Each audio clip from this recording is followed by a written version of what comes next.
গাজীপুর সদর উপজেলার শিরিরচালা এলাকায় কয়েল তৈরির একটি কারখানায় লাগা আগুন প্রায় ৩.৫ ঘণ্টার চেষ্টায় নিয়ন্ত্রণে এনেছে ফায়ার সার্ভিস।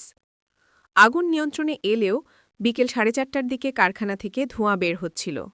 আজ বুধবার দুপুর ১২:৩০টার দিকে প্রতিষ্ঠানটির গুদামে থাকা রাসায়নিক থেকে অগ্নিকাণ্ডের সূত্রপাত হয়েছে বলে ধারণা ফায়ার সার্ভিসের। কারখানার শ্রমিক, ফায়ার সার্ভিস ও স্থানীয় সূত্র জানায়, ঢাকা-ময়মনসিংহ মহাসড়কের পাশেই শিরিরচালা এলাকায় standard finish oil co unit ২ নামের একটি প্রতিষ্ঠান রয়েছে, যা এলাকায় ফিনিশ কয়েল কারখানা নামে পরিচিত। বুধবার দুপুর ১২:৩০টার দিকে হঠাৎ করে কারখানার রাসায়নিকের গুদাম থেকে অগ্নিকাণ্ডের সূত্রপাত হয়।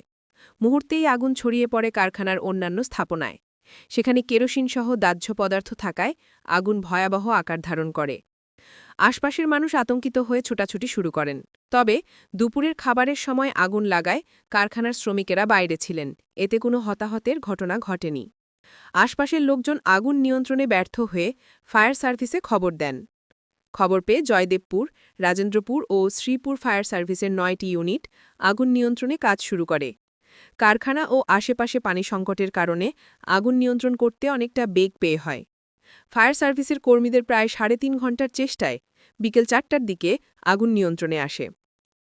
কারখানার শ্রমিক খায়রুল ইসলাম বলেন, দুপুরের খাবারের জন্য ১২:৩০টার দিকে তারা কারখানা থেকে বের হন।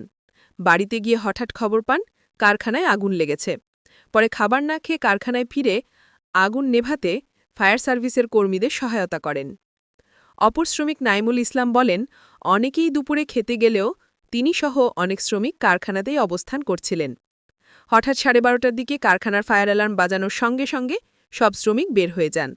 আগুন শুরুতে গুদামে লাগে, পরে পাশের টিনশেড ভবনে ছড়িয়ে পড়ে। ওই ভবনে মূলত দোকানপাটে বিক্রি করা পণ্যের সঙ্গে দেওয়ার জন্য রাখা উপহার সামগ্রী ছিল। স্থানীয় বাসিন্দারা জানান, কারখানার পাশে একটি পেট্রোল পাম্প এবং চারপাশে জনবসতি থাকায় ব্যাপক আতঙ্ক ছড়িয়ে পড়ে। অনেকেই তাদের বাড়ি থেকে মালামাল অন্যত্র সরিয়ে নিয়ে নিরাপদে অবস্থান করেন। এ সময় আগুনের তাপে পাশের একটি ভবনের জানালা ও দরজার কাঁচ ক্ষতিগ্রস্ত হয়। গাজীপুর ফায়ার সার্ভিসের উপডিরেক্টর মোহাম্মদ মামুন জানান, আগুন নিয়ন্ত্রণে এসেছে, তবে পুরোপুরি নেভাতে আরও সময় লাগবে।